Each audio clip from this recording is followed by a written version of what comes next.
Irmãos, estava falando do meu testemunho, continuando, né, que Deus o que Deus tinha feito comigo. E na primeira parte o celular estava muito carregado e parou antes de eu terminar.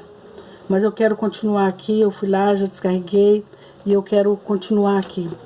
Então, estávamos na igreja, fomos na igreja Batista de Cubatão. E lá naquela igreja, irmãos, eu fui sentada lá na primeira fila, porque eu estava com sede e fome da palavra de Deus.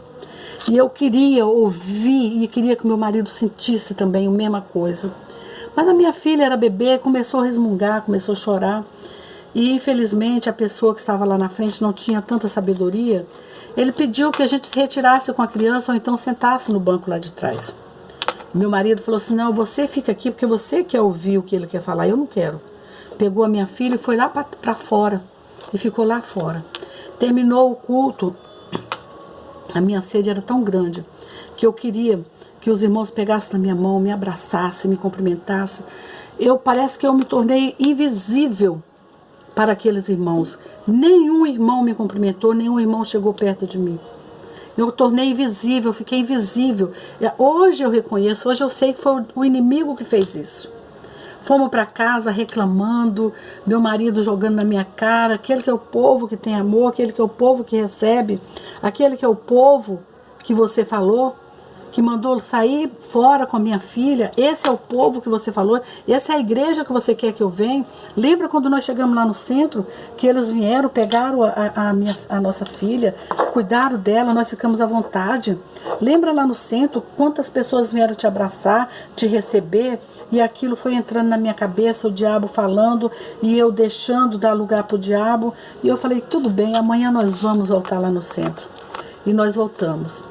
Irmãos, eu vou te dizer uma coisa para vocês. Fizemos o despacho, fizemos tudo. E cada dia eu ia me afundando mais, me afundando. E até que um dia eu fui sozinha, só eu e a bebê. A minha filha mais velha. Fui com ela para lá.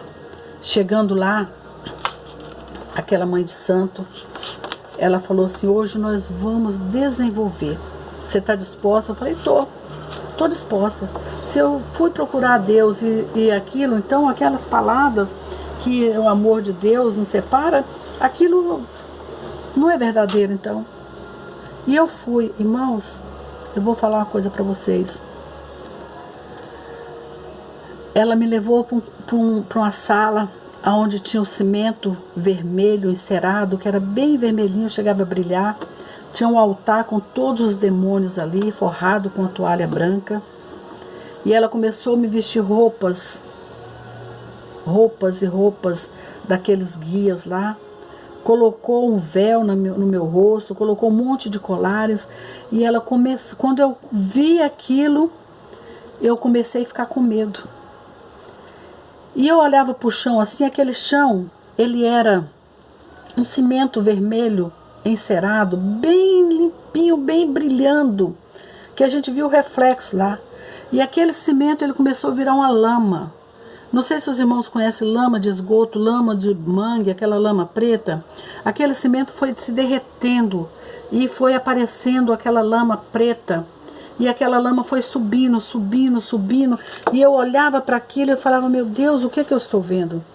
E naquele momento o Senhor falou comigo, você está se atolando na lama.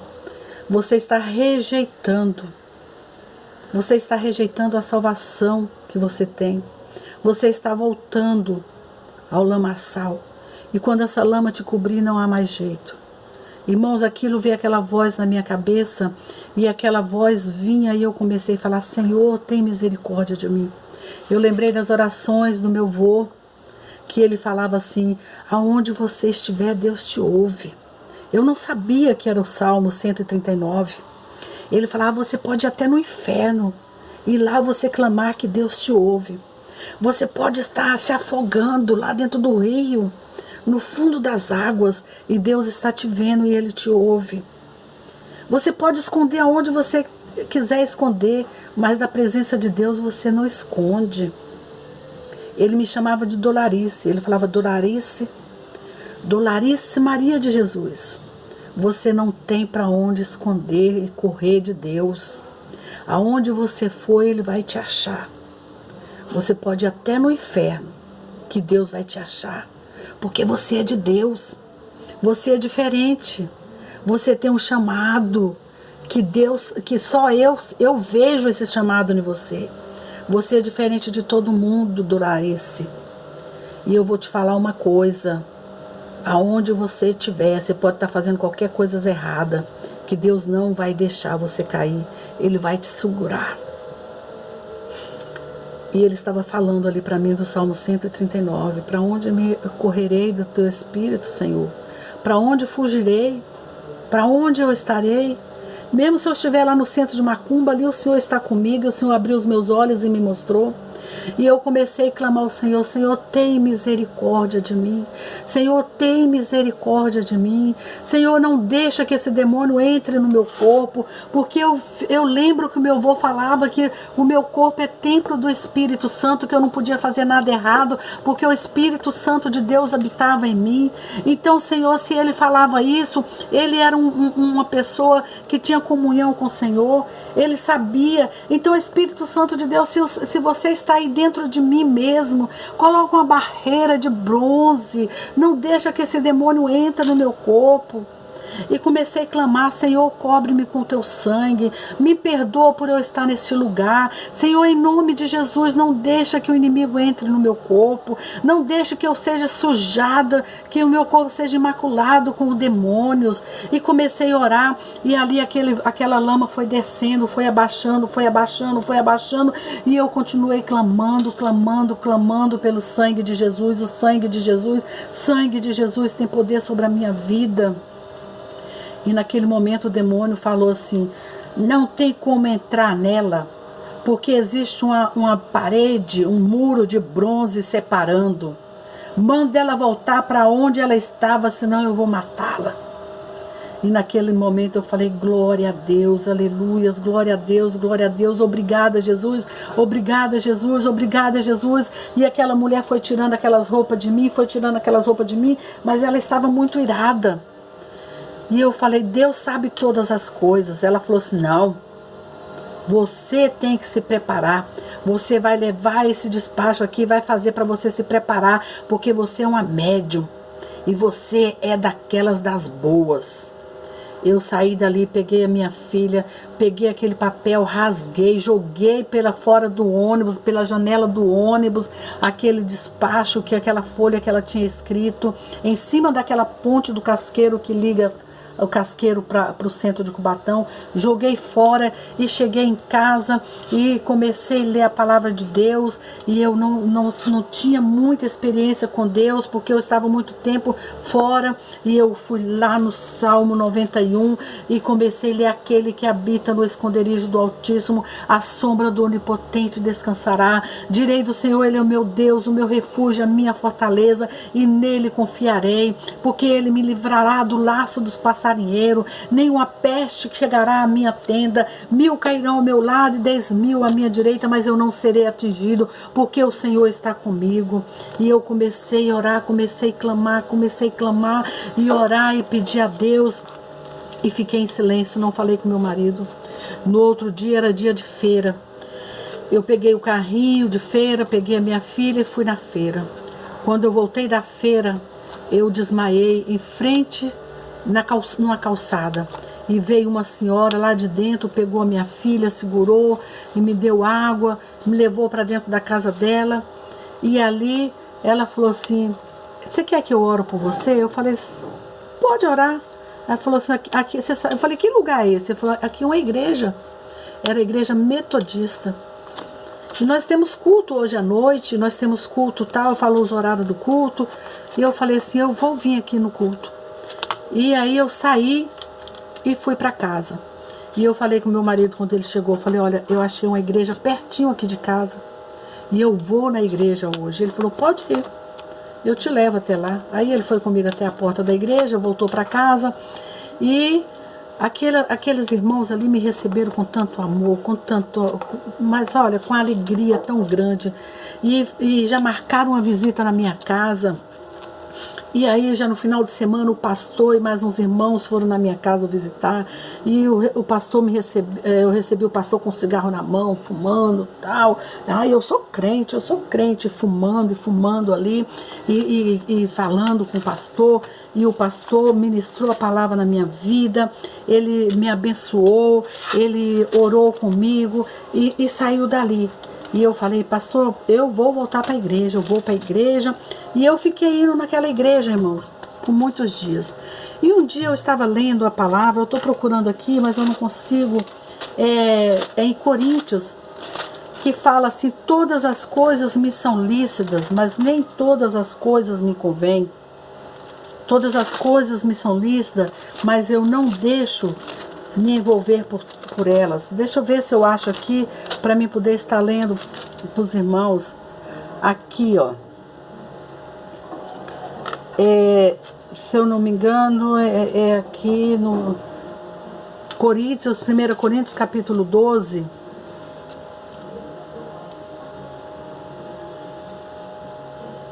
Eu sei que é em 1 Coríntios, irmão, mas esse versículo que fala que todas as coisas me são lícitas, mas nem todas as coisas me convêm.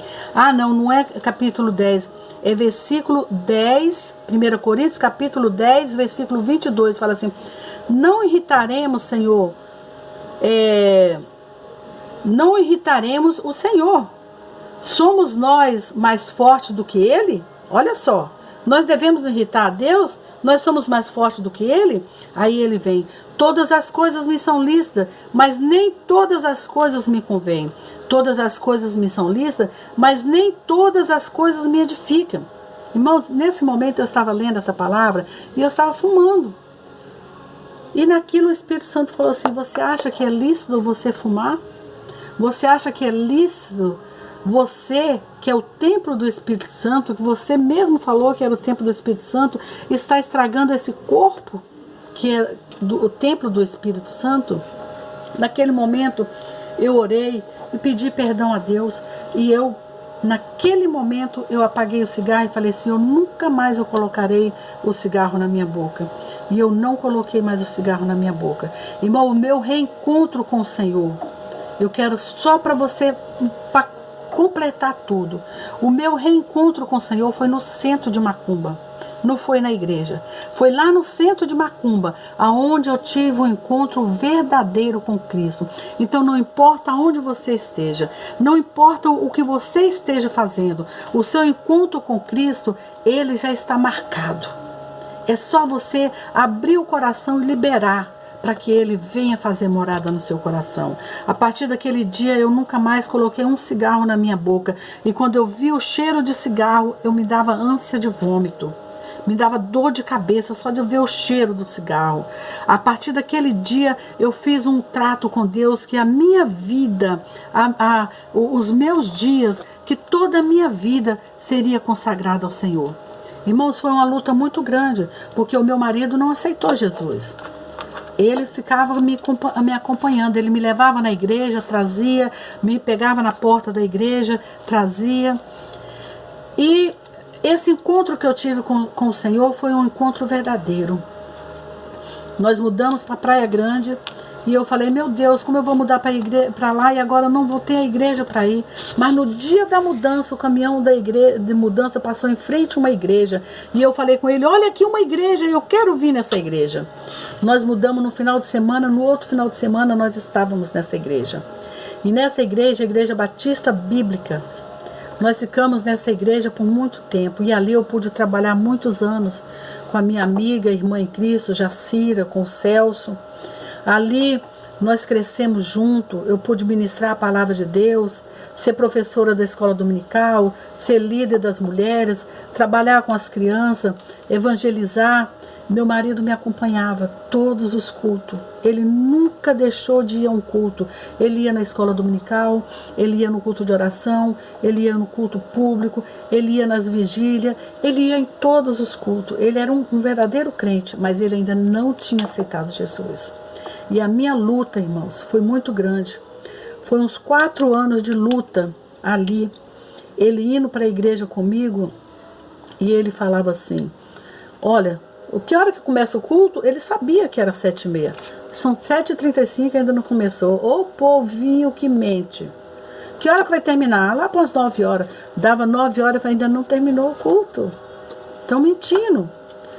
Chegava na hora dos dias, minha oferta, ele falou assim, esse pastor pode pedir aí, mas meu dinheiro ele não vai ver. Chegava na hora do apelo, ele falava, ele pode falar até ficar com a língua seca igual de papagaio. Não sei se papagaio tem a língua seca, mas ele falava assim, que eu não vou levantar a minha mão. E aí, irmãos, foi muita luta, muita oração, muito jejum, muito joelho no chão, muita campanha de oração. Até que um dia o pastor, nosso pastorzinho, o pastor Domingos, que já está na glória, ele falou, irmã Dora, eu vou à sua casa conversar com o irmão José. Hoje ou ele aceita Jesus ou ele deixa a igreja. Mas eu vou conversar com ele hoje. E o pastor Domingos chegou lá em casa, era mais ou menos umas 5 horas da tarde, e nesse dia ia ter culto. E ele começou a ler a palavra de Deus, ele começou a falar, ele começou levar o evangelho para ele. E aí, eu só sei que quando eu lá, às escondidas, e orando, e ele falava assim pro pastor, pastor, mas eu já sou crente, eu já estou na igreja, mas você ainda não confessou Jesus, você tem que confessar. E aí, mas por que eu tenho que confessar? Porque a Bíblia diz, lá em Romanos capítulo 10, do verso 9 e 10, fala assim, ó, a saber se com a tua boca confessares o Senhor Jesus e em teu coração credes que Deus o ressuscitou dos mortos, será salvo. Visto que com o coração se crê para a justiça, mas a boca faz confissão para a salvação. E se alguém está em Cristo, nova criatura é, as coisas velhas se passaram e eis que tudo se fez novo. E o irmão tem muitas coisas da vida do homem velho ainda, que te acompanha. E naquele momento eu vi meu marido se jogar de joelho no chão e falar, eu aceito Jesus como meu Salvador. Foi o dia mais feliz da minha vida. Ele aceitou Jesus como Salvador da sua vida. E o pastor falou, eu não vou comentar nada na igreja, eu não vou falar para ninguém. Você pode ficar em segredo. Mas você vê aí que é com a tua boca que você tem que confessar, não sou eu que vou confessar. E o pastor foi para a igreja e nós nos arrumamos e fomos para a igreja. Chegou lá, terminou o culto, o pastor falou, algum irmão tem algum testemunho, alguma coisa para fazer? Aquele pastor é muito sábio. Ele não queria falar, irmão José, o senhor tem alguma coisa para falar? Mas ele falou, algum dos irmãos aqui presente gostaria de dar um testemunho? E aí o meu marido levantou a mão e falou, eu quero. E ele foi lá na frente e falou assim, eu quero confessar para a igreja que hoje eu aceitei Jesus como meu Salvador. E que hoje o meu nome foi escrito no livro da vida para a eternidade. E que a partir de hoje eu sou membro desta igreja. E eu quero me batizar o mais rápido possível. E aquele pastor, com toda a sabedoria dele, ele marcou imediatamente para o batismo dele, e ele foi batizado, e daquele dia em diante, ele nunca mais deixou de servir ao Senhor e de estar na presença do Senhor. E eu posso dizer como José, eu e a minha casa servimos ao Senhor. Deus me honrou, Deus ele me honrou. Tudo que eu passei na minha infância, tudo que eu passei na minha vida, e Deus me honrou. E eu sei que Deus me honrou de tal maneira que a minha casa, ela foi um ponto de pregação. Nós começamos uma igreja, a Igreja Batista Regular, que hoje ela está na Curva do S, no Parque Maracanã. Ela começou na minha casa. Essa igreja ficou na minha casa durante 4 anos. Nós fomos ali os pastores naquela igreja. Depois de 4 anos nós compramos um terreno, construímos o templo. E depois que nós conseguimos, as nossas filhas já estavam grandes, crescidas, não quiseram mais ficar na igreja porque era uma igreja tradicional. E jovem gosta de coisas, de bateria, de guitarra, de instrumento, gosta de avivamento. E elas queriam sair da igreja e nós permitimos que elas saíssem. Mas nós chegamos para os pastores, né, que estavam acima de nós, e nós entregamos aquele trabalho e fomos para uma igreja presbiteriana independente. Ali nós ficamos com as nossas filhas, porque foram onde elas se encontraram, uma igreja avivada, com um pastor muito amigo nosso, que é o pastor Silas Reis, e ali nós ficamos com ele durante 5 anos, congregando ali. Deus estava nos preparando para um avivamento na nossa vida, porque nós já pastores já éramos, mas nós éramos tradicionais demais. Nós éramos daqueles tradicionais que enquanto um orava, os outros ficavam em silêncio. Enquanto ninguém batia palma, ninguém dava glória a Deus, ninguém dava aleluia. Todos os instrumentos ainda não eram convertidos, somente o órgão, o piano que era convertido. E nós estamos com a igreja onde tinha bateria, onde tinha guitarra, onde batiam palma, onde dava glória a Deus, onde dava aleluia. E a gente ficava segurando as mãos para poder até começar a bater palma. Em 2001, nós fomos para o Ministério Peniel da Guilhermina. E ali nós ficamos com as nossas filhas, né? Saímos da presbiteriana porque o pastor estava sendo transferido para outra igreja, para o Mato Grosso, para o Paraná. E nós aproveitamos o ensejo e saímos, né? Nesse tempo que nós ficamos na presbiteriana, muitos irmãos nossos, pastores, amigos, nos chamavam de primo, porque dizia que nós não éramos irmãos, que nós tínhamos se desviado. Mas eu quero dizer, irmão, na igreja presbiteriana prega a palavra de Deus, prega do mesmo jeito que prega na nossa. Prega Jesus Cristo crucificado, ressuscitado. Prega que o sangue de Jesus Cristo é o único que nos purifica de todo pecado. Eu não vi nenhuma heresia ali naquela igreja. Mas nós fomos para a igreja Batista Peniel, na Guilhermina. E ali nós ficamos 6 meses, passamos processo de libertação, passamos processo de cura. E ali nós começamos do nada, sendo professores de criança, professores da escola dominical. Eu esqueci de falar que na presbiteriana meu marido era presbítero, tesoureiro da igreja, presbítero. Mas na Batista nós fomos ali, líder de células, e o pastor começou a nos usar para ir ministrar a palavra lá em Peruíbe, no centro de treinamento, onde estava começando um novo trabalho. E foi quando o pastor nos convidou para poder pastorear, e a gente estava sendo preparado para ir para Peruíbe, para pastorear lá em Peruíbe. Mas Deus, os planos dele, os pensamentos deles não são os nossos pensamentos. No dia 7 de novembro de 2008, nós fomos convidados para... Foi inaugurado a igreja da Vila Sônia, e a pessoa que era para pastorear lá não foi. E aí o pastor Wilton nos convidou para estar pastoreando a igreja da Vila Sônia. E no dia 18 de novembro de 2008, nós começamos a pastorear a igreja Peniel da Vila Sônia, a qual nós ficamos ali até o dia 10 de setembro de 2018. 2017. 2017? 2017. Não, 2018. Nós ficamos ali até o dia 10 de setembro de 2018. E quando nós fomos convidados para ir pastorear na igreja do Casqueiro. No começo eu tive uma resistência muito grande, porque ali era onde eu tinha começado aquelas coisas lá de macumbaria e tudo. E Deus teve que falar muito forte no meu coração para eu aceitar aquele trabalho.